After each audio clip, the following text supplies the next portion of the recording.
Hello, everyone, and welcome to the second installment in the ALMA2021 Continuing Your Leadership Journey virtual program. My name is Christy Bowden.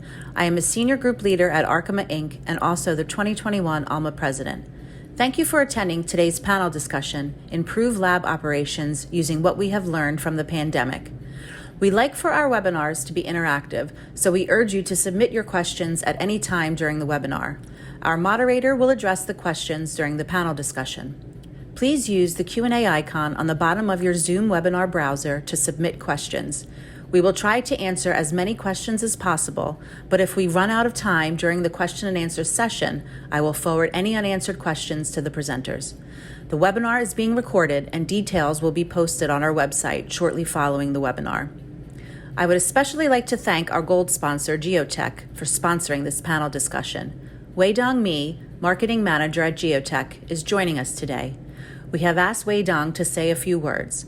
Welcome, Wei-Dong. Thank you so much, Christy. Hello, ladies and gentlemen. I'm Wei-Dong Mi, Marketing Manager from Geotech. Geotech is a lab equipment manufacturer with 33 years of history.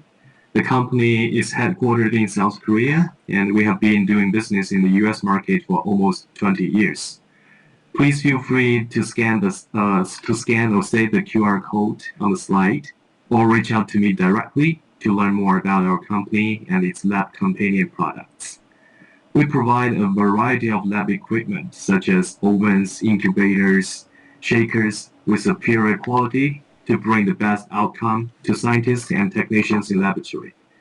Product excellency and customer engagement are the core elements of our value proposition. In the past years, we worked together with ALMA on various events. It is our great honor to support this virtual panel discussion today. I very much appreciate this opportunity to learn from professionals and connect with partners and customers. Thanks again for having me in this webinar, and I can't wait to learn from our host and the distinguished panelists. Thank you. Thanks, Wei-Dong. Without Geotech's continued sponsorship, we would not be able to provide our webinars to the ALMA community free of charge. So with that, I would like to introduce our moderator for today's panel discussion, Dr. Scott Hanton. Scott is the editorial director of Lab Manager magazine, and he also serves as an ALMA board member. Scott, thank you for moderating today's panel discussion. Thank you, Christy. It's a pleasure to be here, and I'm really pleased to be able to introduce today's panel. We'll start with Renee Rangel, Vice President of Laboratory Services at BSK Associates. Renee also serves as an ALMA Conference Program Committee member. Then Richard Durant, Director of Analytical and Material Science at Sun Chemical Corporation. Rich is an ALMA board member and our treasurer. Thad Gurley, who's the Associate Research Laboratory Manager, the Accessioning Unit Core Manager at Duke Human Vaccine Institute, and our ALMA Program Chair. Tracy Weeder, Senior Manager of Research Support, Manager of Facilities Operations and Lab Support at the University of Miami Miller School of Medicine, Sylvester Comprehensive Cancer Center, and an ALMA board member. And Stuart Magoon, Assistant Division Manager, Laboratory at City of Tacoma, Environmental Services Department. And Stuart's an ALMA board member and past president. Questions today. So we're going to start our first question. I'm going to ask Tracy to make the first comment on the first question. And the first question today is, what was your biggest challenge of operating the lab during the pandemic?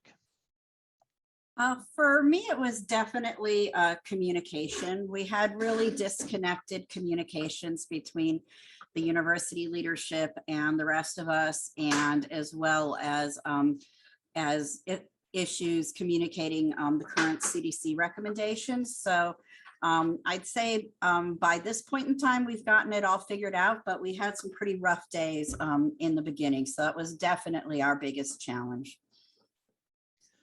Would anybody else like to comment on this question?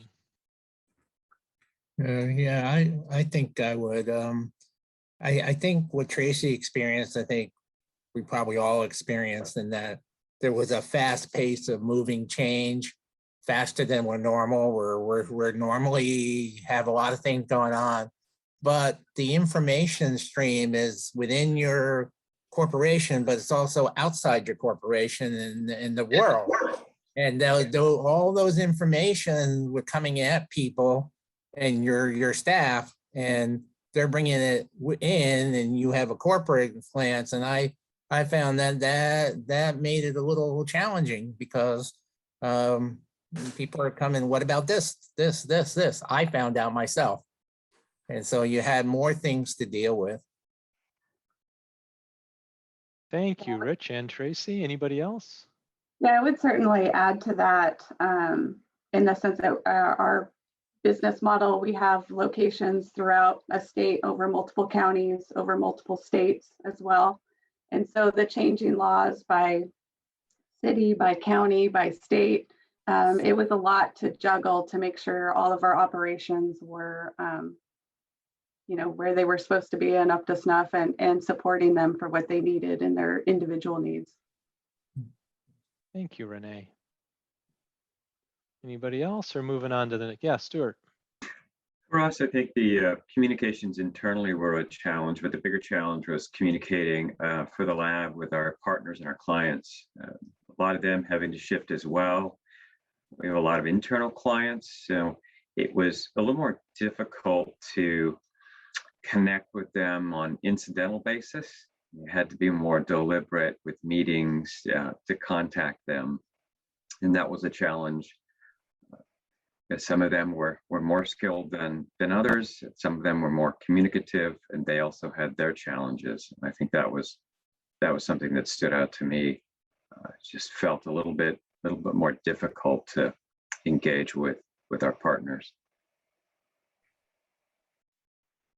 Dad, anything you want to contribute, or next question? Yeah, I mean, the communication issue was a big problem. Of course, you had people here in our lab, you had people at home. That was a big problem, and we had to really work hard to kind of communicate better, and we used new tools for that communication. But yeah, no, I think communication is always a problem, but I think it was just more of a problem during the pandemic. Thank you all for your comments on the first question. We'll jump to our second question now. Stuart, we're going to ask you to comment first on this one. What was the biggest learning from your lab from the pandemic? Honestly, Scott, I think the biggest learning was just how graceful and grateful my staff really are. Thing that really surprised us, nobody asked for this. It came with a lot of change, and it came with continual change. And we stayed open during the entire period, from the beginning to currently, as we were deemed an essential service as part of our utility function. You don't shut down the wastewater system, and you got to continue meeting permit, you got to continue with operations. So I think for the most part, staff saw that was going around them and with their friends, and they were pretty grateful to have a pretty solid job. They weren't fearful so much whether or not they're going to be next to be cut, despite some budget discussion. I think that's what stood out to me the most, was just how graceful they handled it and were willing to shift and adjust and recognize that, okay, we've got to socially distance. And I think they bonded a lot tighter during this pandemic. They shared information, they discussed with one another, they really embraced the safety aspect, and they really embraced that if anyone was sick or ill, stay home, we'll cover for you. And I think that as a leader, that made my job so much easier when you've got staff who are willing to do what you want them to do without having to really ask them. And that's what really stood out. And the biggest learning to me was just that loyalty, that gracefulness, and the gratefulness of my staff. That is great to hear. And you didn't have to behave as the policeman during the pandemic. No. Any of our other panelists like to address this question? Yeah, Tracy. Yeah, I'd like to jump off of what Stuart said. I work for a cancer center, and a lot of our cancer researchers are trained either in immunology or virology. And along the lines of what Stuart was saying, is I was amazed at how very quickly many of our laboratories were able to pivot from cancer into COVID research. And my office supported their efforts by making sure they had the equipment that they needed and the PPE to do that. But really within a couple of weeks, we had laboratories drop their research and go right into COVID research without really missing a step. And it was, just exactly what Stuart was saying. It was really nice to see the research community and how it can pivot and be flexible, because, you know, researchers aren't always known for being the most flexible people on the planet. And it was nice. It was nice to see that flexibility really is there, and the ability to really just pivot like that when needed was great. Great. Anybody else? Yeah, I Or- wanted to, sorry, Scott, I wanted to just comment on Stuart and his, it was, that's great, you know, that your staff was grateful, and, you know, that's huge. I kind of have a different, you know, take. Yeah, most of the staff was grateful, but there was a lot of, I had, like Scott said, there was some policing that I had to do. And, you know, that was tough. And, you know, we lost staff during this. And so, you know, it's for me, I had to figure out how to, you know, yeah, most of the staff was grateful, but there were some that were just, we were working people really hard. And, you know, we pivoted quickly to COVID research here at the Vaccine Institute. And so we really pushed people hard. And I think there was some resentment and that we had to deal with. And like I said, we lost staff. So I think you're very fortunate to have that. Yeah. I wouldn't say I didn't have any challenges. They were different than yours. Right. I also had some staff turnover due to retirements and other reasons. But by and large, I think just most of the staff embraced this, and we really emphasized safety. And I had a strong leadership up the chain, really encouraging safety and looking after for folks. So folks felt cared for, and that helped us build some trust, and I think just garnered additional loyalty. I would say that one of the learnings was that I learned about a lot of individuals because in the team, not only in a broad way, because these situations were not situations that we had been interacting with before. So you got a feeling for how they look at the situations. Like each individual during this pandemic is making a risk assessment on an individual basis. And I can't know how individually everybody's going to do that, but you had to listen to them to be able to understand where they are. And that's the way in which it will make it easier for you to interact with them and make sure you understood what things they were concerned about and could I help them with doing things. So I learned a lot about them on a different level. Very good. Let's move on to our next question. Renee, I'm going to direct this question to you first. How did you maintain communication with remote and hybrid lab workers? For us, it wasn't a huge adjustment. We had a few people, even including myself, who had been working remotely or hybrid in some capacity before the pandemic hit. So we were definitely positioned to handle this better, but we had already had Microsoft Teams set up and had already been using that format, that platform for communication and meetings. We also have our company intranet. So a lot of communications to the company were being posted to that site. And then also we started right off at the beginning a COVID-19 committee, and we met weekly and put out communications with our HR and safety officer every week. And then as things started kind of getting to what we would call like the new normal, we kind of slowed up, and but any big changes, we would have town hall style meetings with our management teams, and then with the entire staff. And we did all of that through Microsoft Teams and those types of meetings. So we've been continuing to use that platform those two platforms really as our main communication tool. Anybody else on communication? Yeah, I can jump in here, Scott. Yeah, just to kind of reiterate what Renee was saying. Yeah, Microsoft Teams was invaluable for us during the pandemic, and we were starting to use Teams in right before COVID, back in March, but then we really used it a lot just for the chat function. We used the shifts function, which was really great because we had 2 shifts going for the social distancing. So we had a first and second shift team that we could schedule through the shifts function.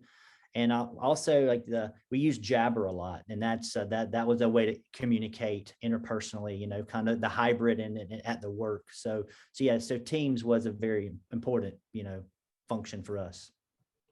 Great. All right, let's move on to our next question. Thad, I'm going to direct this one to you first.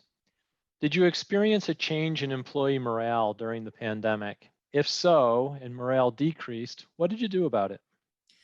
Well, yeah. So, you know, as I, you know, was talking with Stuart earlier, yeah, we had some morale issues, and you know, probably we started processing samples as probably about 10 of us processing samples in March of last year, and we were doing a lot of work, and we pushed people hard, and I had to deal with I had communications with folks in the lab and then in my office, just, hey, you know, we're kind of unhappy. There's a lot of work going on. People are being moved to a second shift, which they got hired in to do a first shift job.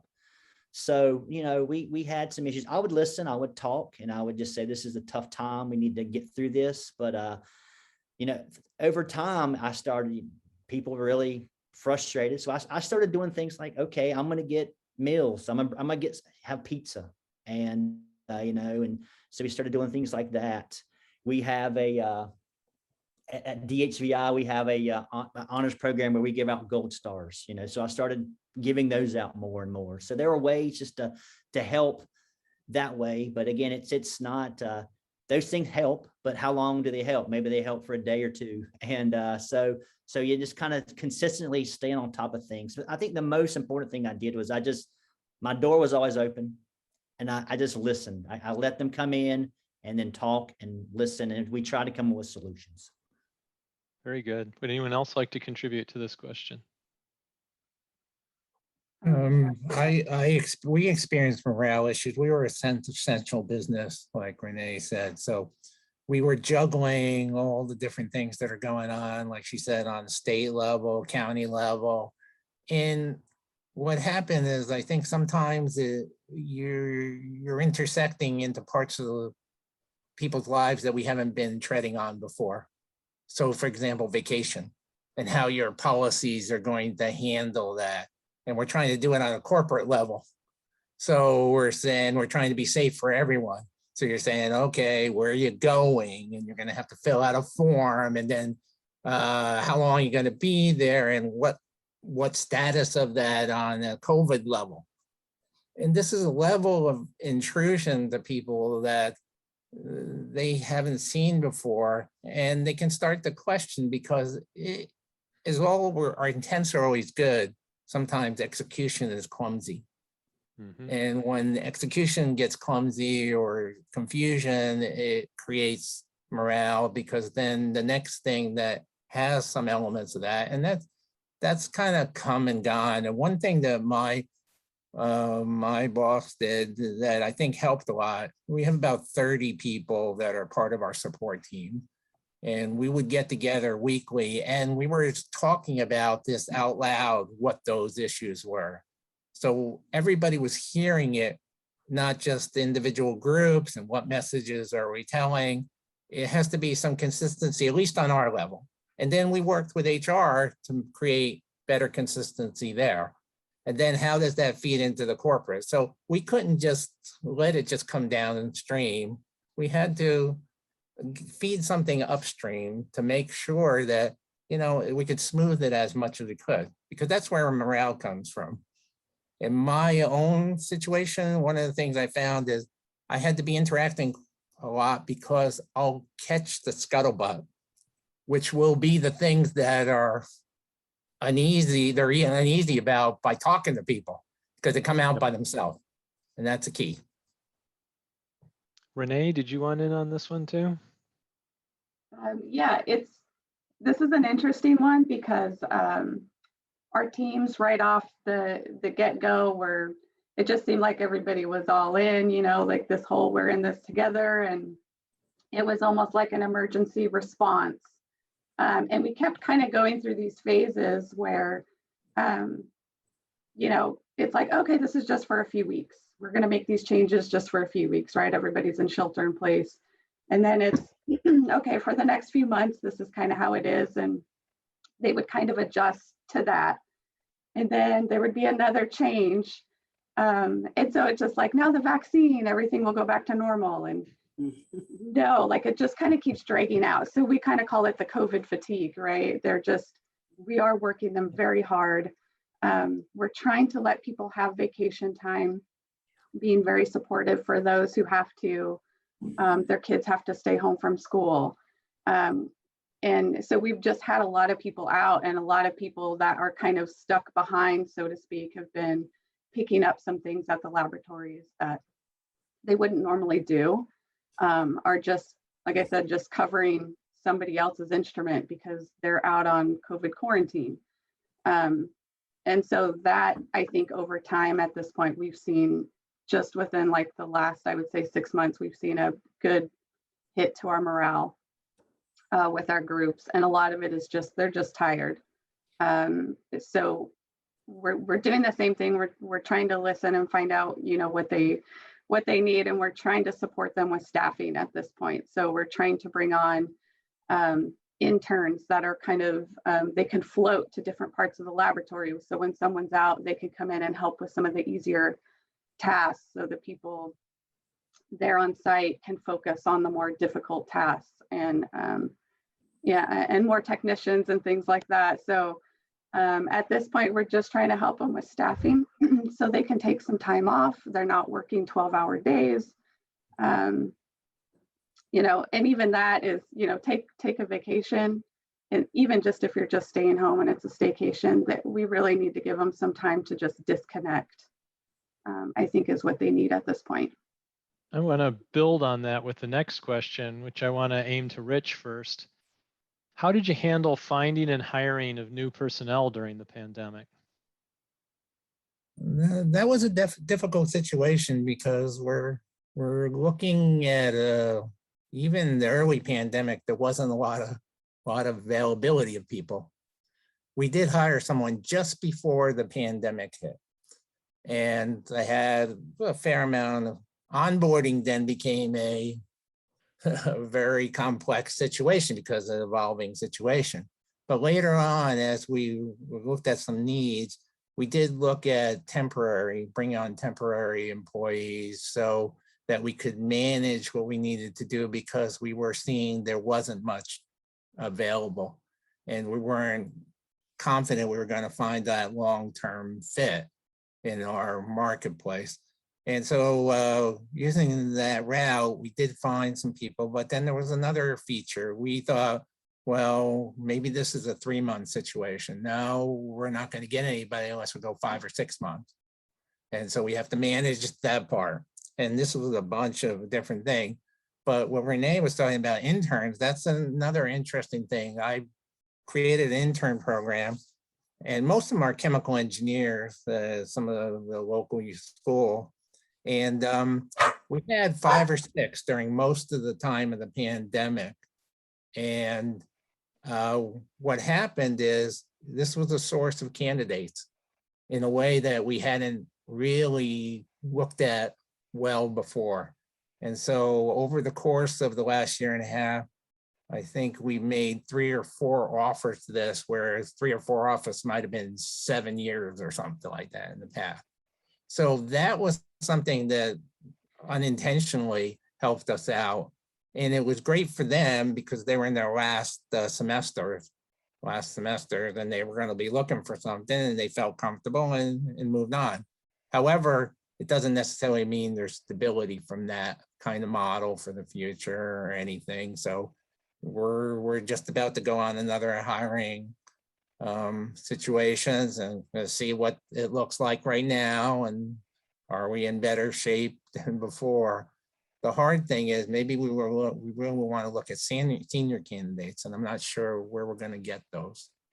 So that's where we are.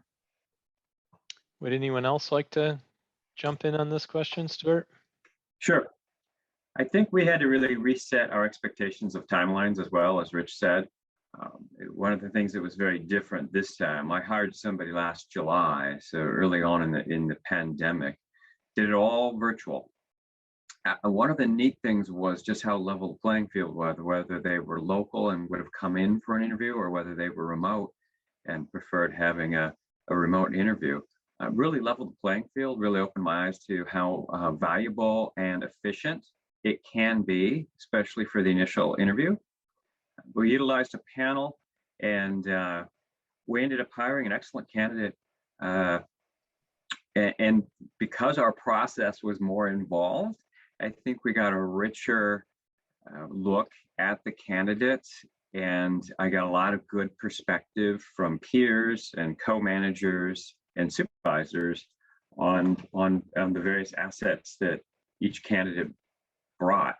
And that's a learning I'll take forward. We didn't seem to have trouble recruiting. There did seem to be a fair amount of folks who were looking for some mobility and looking for some change, and we had plenty of applicants. Just paring down the list was a bit of a challenge just to get to I think the 7 people we ended up interviewing. All excellent. Thanks. I'd like to direct the next question to Tracy. What lab safety issues did you experience during COVID-19 related to lab shutdowns, primarily for academic research labs, and how did you address them? Well, so our lab safety issues were a little bit more related to the labs that didn't shut down than to the labs that did shut down. So for the laboratories that did shut down, they just made sure that any chemical waste that was present was disposed of and that they didn't have any active tissue culture going. And they went home. They still came in regularly to check on their -80s and if they needed to change liquid nitrogen tanks. It's a little different issue than safety. But for the labs that stayed and didn't shut down, we had, again, so much misunderstanding, so much miscommunication within a research community. I could only imagine what was happening out in the rest of the world. So people, one thing they commonly believed is they didn't need to wear masks as long as they didn't interact with any other laboratories, right? So just as long as like the 5 of us only talk to each other, we don't need to wear masks, right? So that was a big one. And I would just explain to them that unless they're going home together and spending all their time together, that's really not the case. And then, of course, we had the issue that I'm sure that a lot of, especially university settings have, which is how do you socially distance when you don't have space, right? And so then, as Thad mentioned, you have to go into things like shift work. So just the social distancing aspect created a lot of lab safety issues, in particular at our university. So I would say those 2 issues, plus just from a lab safety perspective, we also had huge supply chain issues.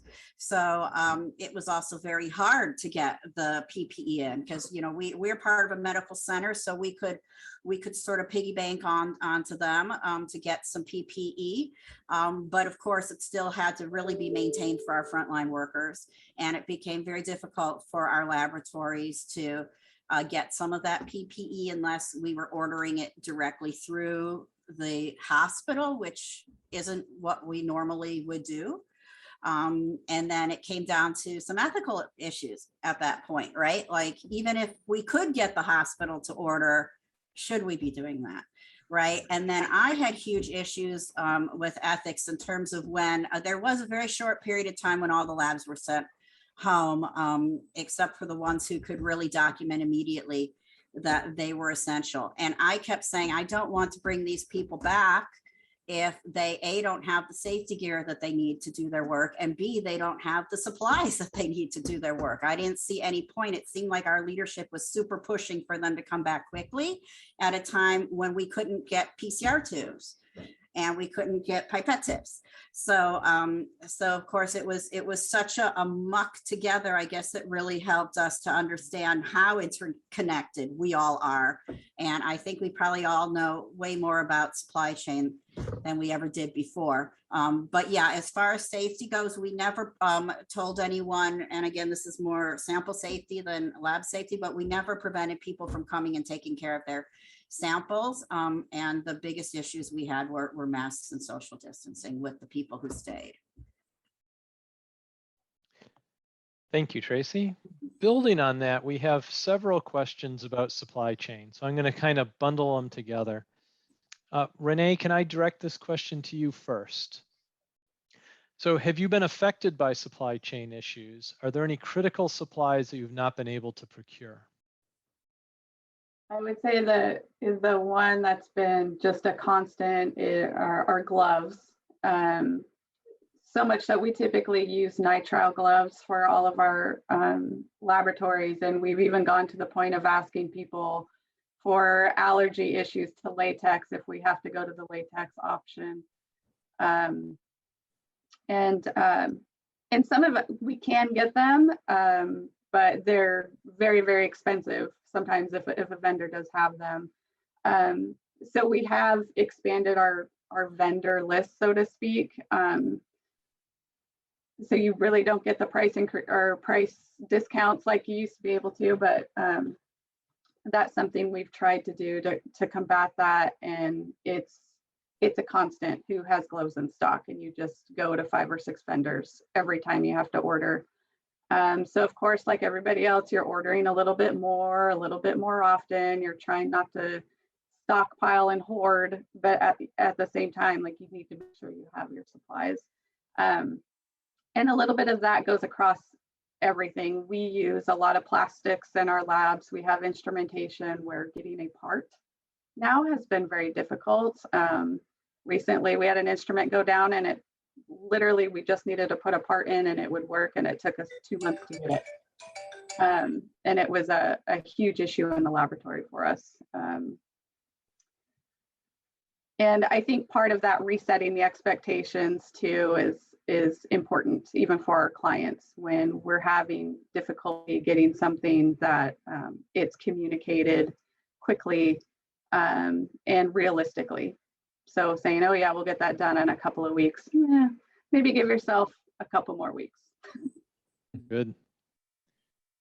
Anybody else want to jump in on that one about supply chain? So with Renee, what Renee was talking about sourcing. So I had actually been in some webinars fairly early on in the pandemic where some of the vendors came on and said to us, there will be supply chain issues. And it's because we anticipate this being a short-term event, and we're not going to build new manufacturing plants to handle a short-term event. Some of them have since changed their tune on that, but other institutions in these webinars would be saying, yeah, we have done like a large bulk supply in advance of the shortages, like a big order to supply our community. And so I tried to go to our leadership and suggest this, and I just couldn't get any buy-in, right? So that's where, you can have the best ideas, but if your leadership isn't buying in, you're not going to get anywhere. So instead of having a large stock supply in advance that we could then like charge each group as they took it, right, at reasonable prices, now we're kind of chasing our tails from the back end, but we do have a sourcing group in our purchasing department that does that sourcing for us, so that at least I don't have like every single lab having to reach out, like Renee says, to like 5 different vendors every time. At least I can send them to purchasing, and purchasing will say, yes, this vendor has this is what they have, go ahead and order. So definitely for anyone out there who's in a system that's large enough where you have like a large purchasing group, to take advantage of them. They have a lot of skills and contacts that we might not necessarily have. And they've been indispensable in that way. Great. I'd like to direct the next question to Stuart first. How would you recommend establishing trust following the pandemic? And she continues with the mixture of remote and on-site workers, and some people didn't feel like they needed supervision, and she was sort of treated as a micromanager by some of her team. So that's some background into the question. Sure. I think more than ever, you needed the human connection. There were things going on at work for sure, but there was a lot of things going on in people's personal lives with their families, with their kids, with their friends. And I think that it was a lot emotionally for people to process, myself included. And I think people just, to me, the way that I worked with this to try and establish trust was really listen and talk to them about some of the challenges and what else is going on. Dig a little bit, show some curiosity and some interest in their personal lives and connect with them and find ways of helping them. And I think when people see that you're interested in them as a person and that you're interested in trying to help them be successful, that's one of the best ways to build trust, follow through on those things. And that's, I don't think, a lot different, but I think it's just a lot more important during and going to be post-pandemic because of all the, I think that the need for people to really have someone that they can anchor with and talk to, and work is a big anchor for people, and knowing that they've got a supportive boss and knowing that they've got a work group they can rely on, that's a big part of building trust. Well said. I would add to it to say that it matters that you demonstrate that you care. And during a crisis is the best time to do it. Would anybody else like to comment on building trust? I would like to look at it a little different aspect of it, because one of the things as a manager, you might be kind of get pushed in the middle of the trust versus what we were talking about, policing. And so, how you go about doing that, because it's your responsibility to worry about everybody. And yet I know that policing part is the thing that will get people feeling that I'm not trusting them. Because we had, when you go to like unmasking, and we want to know that the people that are doing it have been vaccinated and okay, we're going to allow you to do that. Well, managing that to the comfort level of everyone is not so easy. And so you're in the middle of that. So you don't want to erode your trust that you gained in other things, like Stuart's saying, by what you have to do. So I think that's a tough thing to balance. And I found that a little, I'm remote most of the time, but my manager, supporting my manager, and he has to, because somebody else is saying something to somebody else that comes back to us. So it's a tough situation. Let me move on to the next question. I'm going to direct this question to Thad first. How did the pandemic affect your growth phases? For example, new lab design and build out. Has the pandemic affected how you will change your scaling strategy in the future? Well, yeah, that's a great question, because we moved our lab and our freezer farm biorepository off of Duke's main campus back in July, and we moved to the Research Triangle Park just for more space. And we started this process before COVID, just to getting the space, identifying the space, and that was a huge challenge. And I mean, moving anytime, moving labs, moving 10-15 minutes down the road is tough. But during the pandemic, we had multiple meetings via Zoom, via Teams, and that's hard when you can't physically go to the space and start looking at the labs and then kind of the build out. But we were able to make it happen. But I mean, we ended up moving about 72 72 cold storage units. I think about 20 of those were liquid nitrogen freezers, and the rest were the -80s, -20s. And so that was logistically, that was a lot of work. And so yeah, it was a huge challenge. And I mean, we're still getting set up. We've been there about 2 months, and we're still getting things set up, getting labs organized. So it was a big challenge. The next question, oh, go ahead, Renee. Yeah, I'll add to that quickly. We had purchased land to build a new laboratory right when the pandemic was hitting. So we had purchased the land. And then going through the plans portion. So we were meeting virtually with builders and trying to look at plans on the screen, and then they would, send them to our staff who could actually print them out or have papers and work on site. And there was a lot of back and forth communication with that. And at the same time, we had the PPP loan. And then there was uncertainty of whether we had to pay that back or would it be forgiven. And so we kind of had, trying to allocate money here for a lab building. We had money here. We didn't know if we could really count on that being there or not. And just the permitting part of it and getting stamps and approval by the city and things took forever. And we're literally just at that point now where our plans are getting stamped. And between when we started this to where we are right now,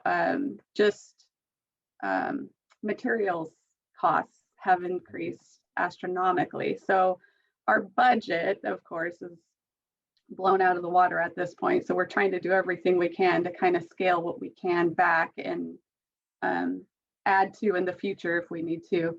But certainly building it to for flexibility and how we've designed it. So we'll have this space that in the future will be very flexible and give our staff more space to spread out. So we'll still really looking forward to groundbreaking. Hopefully next month is what we're looking at. So Well, that's really exciting. It's very exciting, but the pandemic has not been kind for building.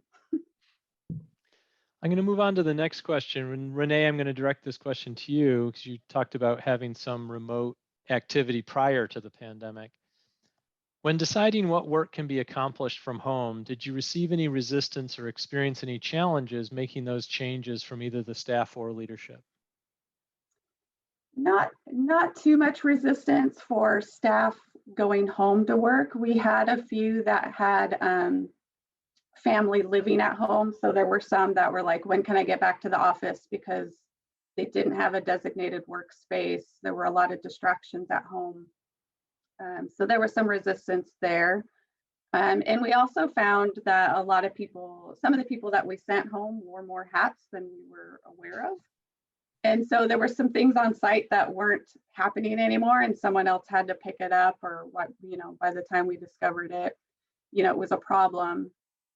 So that was definitely a difficulty and something that we taking a look at job descriptions again and putting a formal program or requirements together for your job description, and does it truly support work from home or remote. So we've kind of reevaluated that to move into the future if we'll let people stay at home. But generally the first wave of everybody going home that we had sent home, once again, they were very understanding. Everybody was all hands on deck. As time went on, then we had some people kind of filtering out if they really liked it or they didn't. I could Thank comment you. on that, Yep. I think one of the good things we've seen is the evolved, and maybe we would carry forward, I would hope, is that in our laboratories, if you structure the work to get the instrumental work done, there is a need that you're going to be sitting down to process and report and collate and get everything done. And so it's a natural thing, and it can be done appropriately and make your life, the staff's life, easier. And so a lot of our more senior people, they've been still having 1 day a week, as opposed to in the beginning where there's more days, but 1 day a week, and we kind of set it up and they plan to get the things run. And so that actually was a good thing productivity wise, because among them, they have to also, for shared equipment, they have to work together to say, hey, we're gonna all benefit by getting this done. So, but the question from management does come up on what are they doing? What is it useful? What things are useful? And so you almost are hoping, and I've seen it, actually, I've seen it carried on pretty well, that you see on those days, you're seeing all the stuff you're expecting to see, and it's happened well. There's a follow-up question, Rich. It just came in, so let me direct this one to you. Now people and supervisors know that some work can be done from home with more efficiency in some cases. Do you think more and more institutions and organizations will allow people to work from home or in a hybrid module? Well, I think that varies a lot, probably institution to institution, on what you value is the most productive and what your culture says. I think you should have seen the ability to possibly do that. And you have to, I don't think it's something that your staff thinks is a negative thing. It's a positive thing that you could bring forward. But I remember there's times years ago where, okay, I know I have foot surgery and I'm out for a few weeks, but I couldn't work at home because that wasn't a process that we even considered. Right. But it wouldn't stop me from, but today, I think we can be more flexible of a lot of things. I don't know how broad it will be. Would anyone else, Stuart? I think the real shift that happened in our organization was a telecommute policy that was kind of from a position of prove it, right? What's your work plan? What are you going to get done? When are you going to report? Are you set up? Do you have the tools, etc.? To a shift really recently to prove why not. And really supporting why, making a case for why you would deny this as opposed to why you would allow it. And that's something that I see really shifting going forward, and shift to me. What I've really found is the people who are good performers at work, those that you can count on and rely on, are the same people you can count on and rely on at home. That change that environment, it doesn't really change the person. And those that maybe need a little more eye on attention are the same people that at home probably need a little more eye on attention. And that's been a real eye opener to me, a real eye opener to the organization, just how effective we can be when we allow that flexibility, allowed people to change their hours. In fact, I encourage that, to stagger work times, and people did that for family needs. And some people had kids at home who were remote learning, and they're just like, I got to be with my kid. And can I, get on tonight at 7 and work till 9? And I'm like, absolutely. Once things have settled down. And so that's a big shift to me, is really managing the work. And as Rich said, look at the metric. Is the work getting done? Is it getting on time? Is the quality still there? And that's the measurement, as opposed to, are there butts and seats, right? So that's something that will continue going forward. Really a big learning for our organization and for me. Tracy, did you want in on this one? Yeah. So our institution, as I mentioned earlier, is actually low on space for new laboratories. So we keep bringing in new recruits, and we don't have space to put them. So just as Stuart mentioned, we have a big push right now for everyone to establish remote work agreements, whether they be full-time remote or partial remote, hybrid situations. And the question really is, why not, right? So we are meeting some resistance with teams who just say, well, we don't want to be on site, but we want to maintain our space on site. And we're like, but that's the very point, right? Is that you need to get your space so we can convert administrative areas into laboratory areas. And for us, there's been groups that are more resistant to working from home than to not working from home. And we do have a waiver where people can say, look, working from home just doesn't work for me. And so I waive out of the right or the offer to do so. And I totally get that, right? If your home environment is very small or very chaotic, it's not the best arrangement for you. But we are sending people home. We are sending them home permanently. And I am just saying that I believe that there has been an almost instantaneous cosmic shift in the way that we look at working. And I think that the staff are already there, and institutional leadership needs to get on board, because people are going to have expectations that this is going to be allowed going forward. In order to retain and attract the best talent, you'll need to offer these benefits. And we surveyed all of our laboratory staff, and even laboratory research staff who don't have an administrative role said they prefer to work at home at least one day a week. So even people who are straight on in the lab, right? Just like what Rich was saying, like they have some work that they can do at home, right? There's always some kind of analysis, record keeping, placing orders, reading articles, all this sort of stuff. And so I think that it's just a prediction, right? That I don't have any authority to say this is true, but I do believe that many, many institutions are going to offer this going forward, and that they'll need to in order to survive. Thank you all. There's a follow-on question that I want to ask next. I'll aim it to Renee first. Have your organizations had any discussions about the need for office space since working remotely has become common? Are you using square footage to address space issues of the actual laboratory? And with your new lab building, wondered if you could maybe tackle this question. Yeah, I'm definitely, we still have office space and meeting space, and it's, we've also had discussions of other locations that we have as well. Is it going to be kind of the hotel shared space model? And we can get into new buildings with, you know, lower lease rates and things like that. And so we are evaluating all of our locations that way. And like I said, in designing this lab, we were really looking for a lot of flexibility. So if we needed to convert office space into lab space, you know, we're designing things to be more overhead rather than in concrete on the slab down below, and pony walls and things like that. So we can be extremely flexible. And so if someday it comes to where everybody's back on site or something changes in the working world, we're going to have that flexibility in our building. And I think that's the important thing. If you're going to be truly owning the space, to build that way or design that way.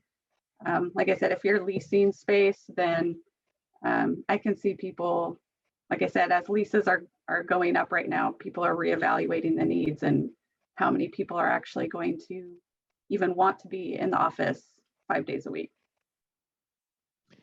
We're starting to run out of time. I think this might be our last question. We'll see how it goes. I'm hoping that each of you will take a stab at answering it. I'll direct it to Thad first.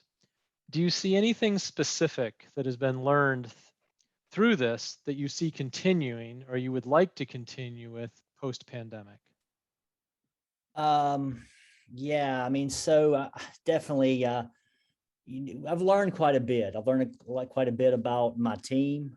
I've learned quite a bit about myself and, you know, my leadership.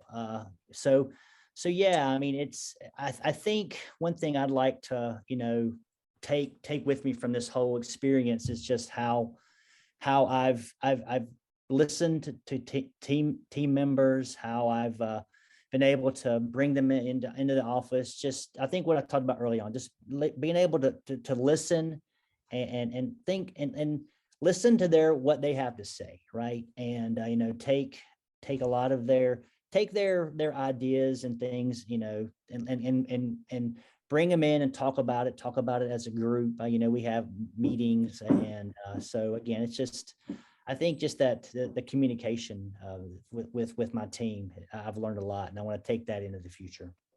Great. Renee? I would say we've done a few things to use, you know, technology and to make things easier for our staff as much as possible. So we've gone digital on a lot of things, and you know, going electronic. We're doing virtual audits. And so I think a lot of those things are going to continue into the future. And we're looking at a lot of automation. You know, we've made some investment in a couple of pieces of instruments that we maybe not normally would have purchased, but we're like, this is actually going to free up an analyst to do something else. So yeah, let's do that. And I think we're going to continue to see that. And then obviously to continue offering that flexibility and some of the hybrid work. And I think that technology is going to support that as well. Great, thank you. Tracy? For me, this really leads into disaster preparedness efforts. Scott smiles because some people here know that I'm a laboratory disaster preparedness expert. But for our laboratories that had disaster preparedness plans in place, it covered what we ran into here, you know, cross-training employees so that when staff is low, you can cover your critical functions. And supply chain issues, trying to plan in advance. So again, if anything has taught the research community the importance of disaster preparedness, I hope that this is it, so that people understand that disasters can hit any of us and that there are ways to prepare so that we can recover more quickly. Great, and hopefully people will listen and do that kind of preparation. Hopefully. Rich, what do you think? Well, as we've been talking all along, I think, and like Stan said, I learned a lot about what I can bring to the table, because literally I haven't been back in the laboratory except for a couple hours over this whole time. So yes, I can do my job without being there, but it's not comforting in some ways unless I compensate for how I stay close to what the burning issues, the things that people are really worrying about, and how can I help them understand some of the things. Some of the things I don't have control over, but I can help them understand why it evolved that way and things like that. And so I think that's one of the things. The other is continue to challenge our staff to probably, one of the things that did happen, they probably went outside of their comfort zone to manage the workload, and other people have been saying that, and they were successful. Well, continue to do that, because that only makes us better. Very nicely said. And Stuart, last word to you. I think flexibility is what's going to continue. Flexibility, making sure that we're able to adjust schedules. We'll adjust if someone needs to telework. That's what I think going forward. And as Renee said, we've digitized a lot of processes, a lot of signature processes. We've gone electronic where people are more comfortable in that medium. And I think we're going to see ourselves stay there. It's more efficient. Instead of driving across town or driving somewhere else for a meeting to meet with folks for 30 minutes, we're going to pop on and we're going to do meetings remote. It'll continue. And that'll go forward well beyond the pandemic, I'm certain of. One thing that'll also continue is I think the amount of autonomy that staff have demonstrated they're capable of and appreciate will continue. A little more hands-off in terms of, hey, they've got it together. Check in with them, but it's not questions about questioning them or questioning what they've done. It's really more about listening and looking at the results. And so continuing to make sure that they have that autonomy. It's a big part of what Daniel Pink talks about in terms of his mastery, autonomy, and purpose. And I think that A was capitalized this time. Very good. I'd like to thank all of our panelists for sharing their experience and their wisdom. We really appreciate your time today. And thank you to the audience for submitting such interesting questions. It really made this hour go by quickly. So thank you for your questions. If we got to your questions, I hope you got a good answer from one or more of our panelists. If you didn't, we'll be sharing the questions out to the panelists. We'll try to respond through some other medium. Christy, back to you. Sure. On behalf of ALMA, we would like to thank Scott Hanton for moderating today's panel discussion, as well as our panelists, Stuart Magoon, Tracy Weeder, Renee Rangel, Thad Gurley, and Rich Duran. Also, many thanks again to Wei Dong Mi from Geotech for joining us today. We truly appreciate Geotech's long-term support of ALMA. And finally, we would also like to thank the audience for taking time out of your busy schedules today to join us. For more information on our upcoming webinars, please visit the ALMA website, www.labmanagers.org. Please join us October 6th for our third virtual event, which is a webinar titled Evaluating the Digital Infrastructure. Is your lab ready for the future? Thank you again for your attendance today, and we hope that you enjoy the rest of your day.